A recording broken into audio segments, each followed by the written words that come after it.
Magandang hapon po sa inyong lahat.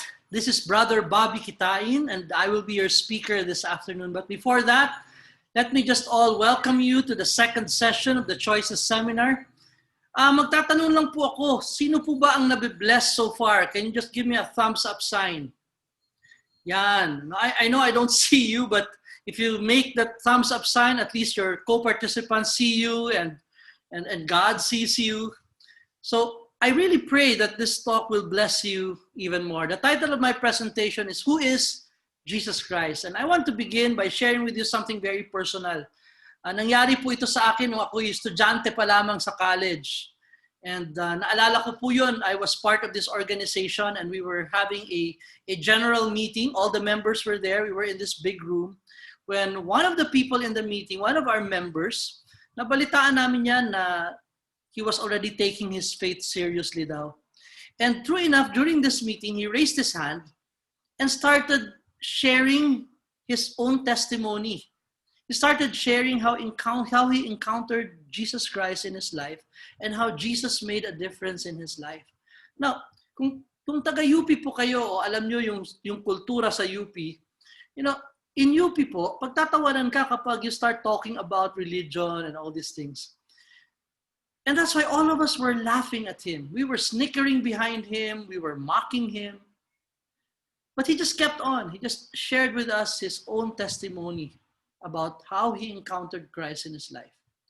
After the meeting, nung nag-uwian na po lahat, umuwi na po ako dun sa aking dormitoryo, when I was alone in my room, I couldn't help but admire that person. Because I said to myself, who in his right mind would stand up in front of 100+ people and share with us his own testimony of God at the risk of being humiliated, at the risk of being teased, at the risk of being embarrassed. And I couldn't help but wonder and say, who is this Jesus Christ that he's talking about? Alam niyo po, ako'y laking Katoliko. Pinanganak na Katoliko, lumaking Katoliko. But the way he talked about Jesus that day was something new for me. I said, I want to have what he has. I want to get to know this Jesus Christ whom he knows. And that began my journey into asking the question, who is Jesus Christ? At the end of my talk, I'll share with you how that journey ended.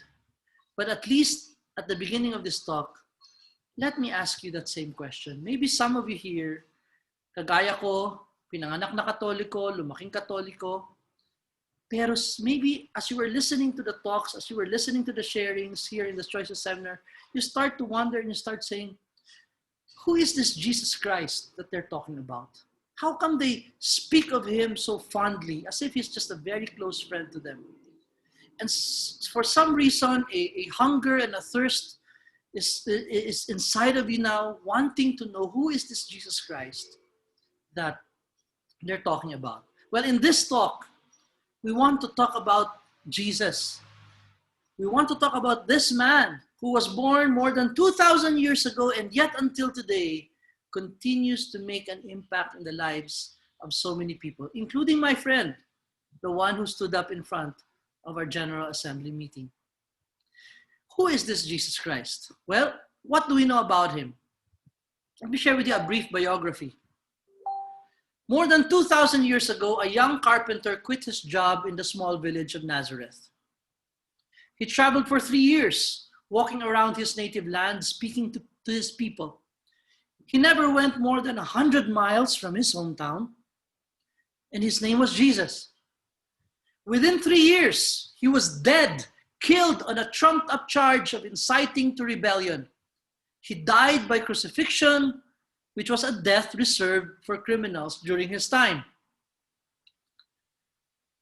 By all historical precedent, he should have faded into obscurity like many others of his day.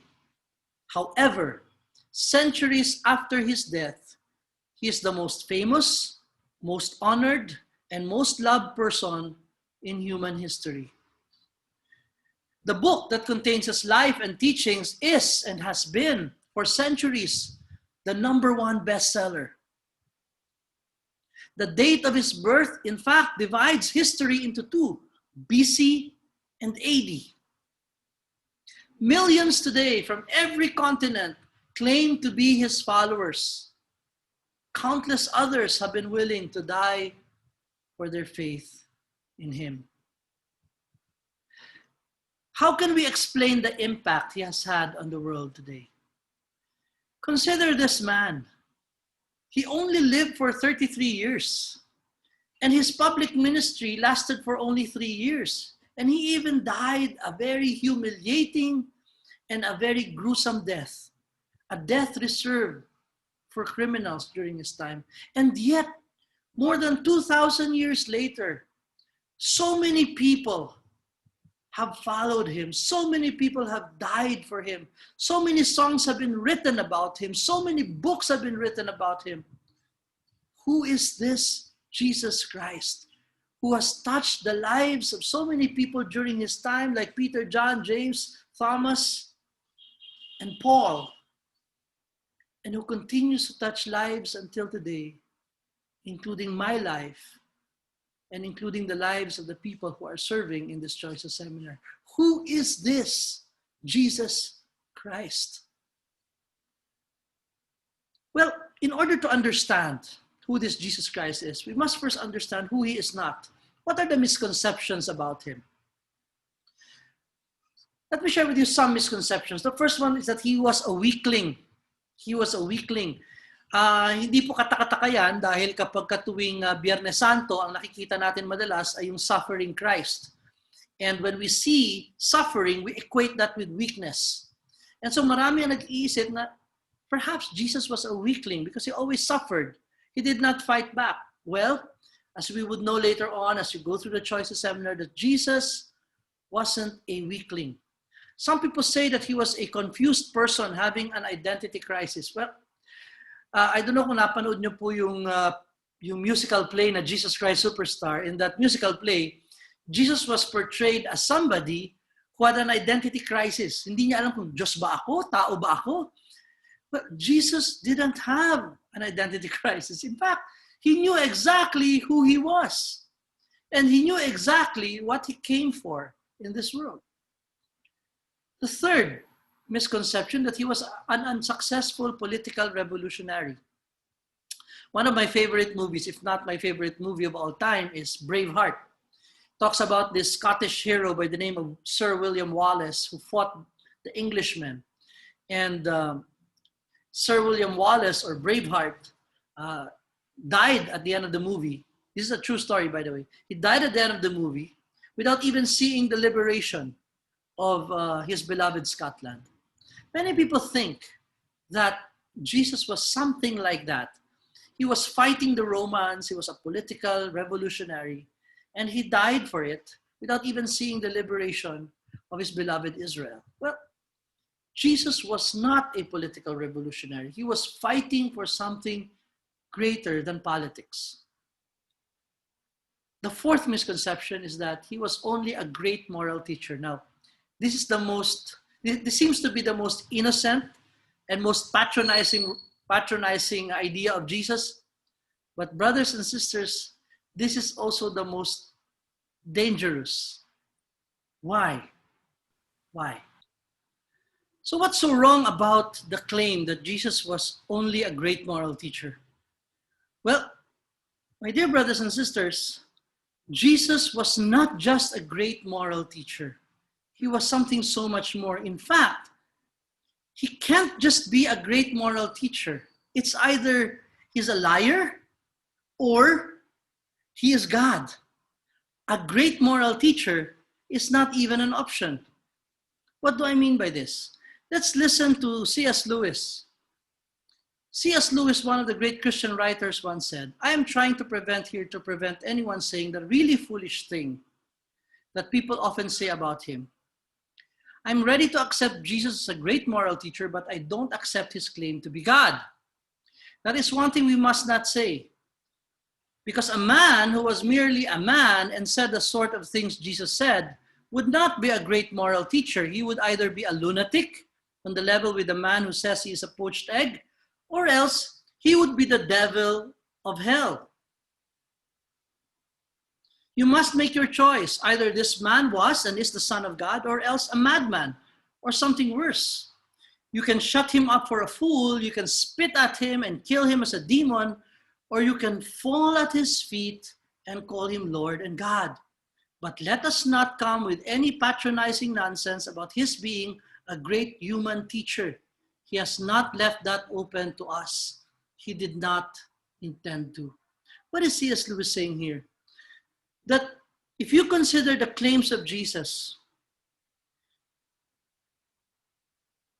being a great moral teacher would not be an option. It's either he's telling the truth that he is God, or he is a liar. Either way, he cannot just be a great moral teacher. So, what are eyewitness accounts about Jesus? Well, he was a man people gladly followed. Now, think of your idol, for instance. Now, if you're a basketball player, probably your idol is LeBron James. Now, if one day you're just sitting in one corner and LeBron James comes up to you, he doesn't even know you. He comes up to you and says, follow me. Leave everything behind and follow me. Will you? Of course you won't, right? But in the time of Jesus, people gladly left everything behind to follow him. Think of Matthew. Matthew is sitting one day at a tax collector's booth. Jesus comes and Jesus asks him to follow him at iniwan ni Matthew lahat para sundin lang yung Panginoon. Ganon din si Peter. Iniwan niya yung buong pamilya niya nung tinawag siya ng Panginoon. In other words, people gladly followed him. People liked him. People believed him. People followed him. Second, he was a man who was very strong in mind. Alam niyo si Jesus ng panahon niya, hindi mo kayang isahan yan eh. Now, he was very strong in mind. In fact, at a very young age, remember, as a young boy, he debated with the teachers of the law in the temple. Jesus was a man with a very strong mind. He was also a man of extraordinary authority. Alam niyo ba yung ordinary authority? Ordinary authority is kung boss ka sa kumpanya, may authority ka sa mga tao. Ordinary authority. Pero kung yung boss mo started telling the rain to stop and the rain stopped, or told the earthquake to stop and the earthquake stopped, his authority goes beyond ordinary. He has extraordinary authority. And Jesus made the winds calm in the middle of the lake. He made the storm stop. He was a man who was followed by nature. Jesus had extraordinary authority. And he was a courageous man who stood up to both Roman and Jewish leaders in the face of death. Remember that scene in the temple when Jesus came in with a whip? Tapos nilatigo niya lahat ng mga nagbebenta doon at sinabi niya, "You make my father's house a den of thieves." Pinagalitan niya lahat. Nagskandalo siya sa templo mismo. And during that time, when you do something like that, you better be ready. Because the teachers of the law will come at you. And that's exactly what they did. They arrested him, they tortured him, and yet, with all courage, he stood up to these people. Jesus was a courageous man. But let's talk about his own claims. Yun yung mga eyewitness accounts. Ngayon pag-usapan natin, what were the things that Jesus was saying about himself? Well, first, he claimed to forgive sin. In Mark 2, 1-11, this was the part where the paralytic, yung paralitiko, pinagaling niya at sinabi niya sa kanya, "Your sins are forgiven." Naskandalo yung mga tao. Sabi nila, magklase rin to, tao lang siya, nagpapatawad siya. Why? Because only God can forgive sins. So when Jesus forgave the sin of this man, what was he saying? He was saying that he was God. Because only God can forgive sins. Second, he claimed to give life as God does. Now, in scriptures, you will see many accounts of Jesus raising the dead back to life. The son of the widow of Nain, the daughter or the little girl whom he said, "Talitha kum," or arise, little girl. And of course, the most famous one of all is the raising of Lazarus from the dead. Jesus wasn't just a teacher. He was a miracle worker, and he was not just any miracle worker. He performed the most spectacular miracles in the history of the entire human race. He claimed to possess all authority in heaven and on earth. Now, there are many people who claim to possess authority on earth. The United Nations, the most powerful nations, now China, US, Russia, all these powerful countries, they possess authority over the earth. But Jesus makes the extraordinary claim to say that he has authority not only on earth, but in heaven as well. So here is a person who is saying that I am God. I have authority not only on earth, but also in heaven. And he claimed that he would judge the earth one day. And that's a claim that that people during his time knew can only be made by God himself, because only God can judge. But Jesus claimed that he will judge the earth. These were his claims. Now you might say, well, Bob, anybody can make those claims, right? Well, yes and no. Because Jesus also received worship as God does. He didn't ask for it, people gave it to him.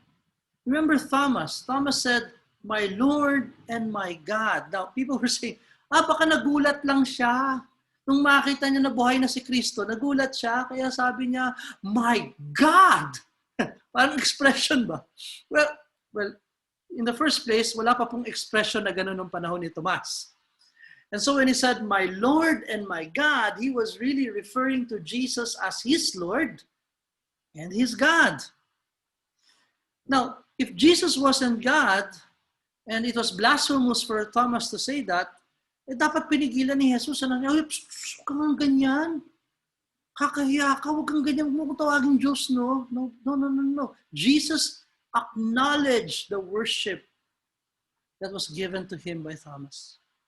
Jesus accepted worship as God does. And finally, he claimed to be God himself. He identified with the Father, and he said that he and the Father are one. In John 14, verse 9, he says, anyone who has seen me has seen the Father. In Mark 14, he says, are you the Christ, the Son of the Blessed One? And he said, I am. Now that phrase, I am, was used by God the Father in the burning bush. When Moses asked him, who are you? God the Father said, I am. So when Jesus said, I am in Mark 14, people knew he was attributing to himself a title that belongs only to God. So what are we saying here? Jesus wasn't just a great moral teacher. He wasn't just a miracle worker. Jesus claimed to be God himself. And that's why, because of his claims, one cannot simply dismiss him. One has to either take him seriously or one has to dismiss him completely as crazy. Jesus is a man whose life and his words demand a response from us. If there's anything we cannot do, that is to neglect him. That is to take him for granted. We have to take seriously his claims, because if his claims were false, then we're wasting all our time because we're following a liar. But if his claims were true, then there is nothing that we can do except to give our lives to him and to take him seriously in our own lives. What do I mean by this? All these things are possible, but the question is, which is more probable? We must make a choice. Allow me to share with you now some alternatives and choices that we can make. Well, Jesus claims to be God. We know that. And there are only two alternatives to that. Either his claims were false or his claims were true. Simulan natin dun sa his claims were true. What if his claims were false? Doon natin simulan. What if his claims were false? If his claims were false, we only have two options. One, he knew his claims were false. Ibig sabihin, nagsisinungaling siya. Nagpapanggap lang siyang Diyos. Kasi alam niyang hindi naman siya talaga Diyos. He knew his claims were false. Or the second option is, he did not know his claims were false. Ibig sabihin, he was deluded. Akala niya Diyos siya, pero hindi naman pala talaga. Yun ang sinasabi nila. He was deluded. Unahin natin yung his claims. He knew his claims were false. If he knew his claims were false, in other words, nagsinungaling. In other words, ipokrito. He was a hypocrite. Why? Sabi niya, the truth will set you free. Siya mismo nagsisinungaling. Dahil hipokrito siya, ibig sabihin masamang tao siya. He was demonic. At masaklap pa nito, he was a fool. Bakit? He died for his claims. Alam niyang mali, pero he was willing to die for something that he knew was false. So he was fool. He was crazy. But think of this, my friend. Based on what you know about Jesus and his life, is this the life of a crazy man? Somebody who cared for the poor. Somebody who loved the suffering. Somebody who cured the sick. Somebody who gave us the best teachings the world has ever heard. Could this man be crazy? It's hard to believe.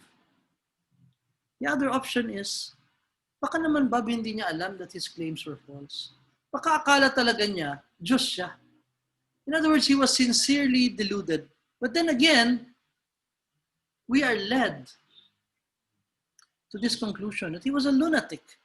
Again, he's crazy. Not only because he died for his claims, but also because up to the very end, pinanindigan niya na Diyos siya. He was a lunatic. He was crazy. But if you look at his life, he was far, far from crazy.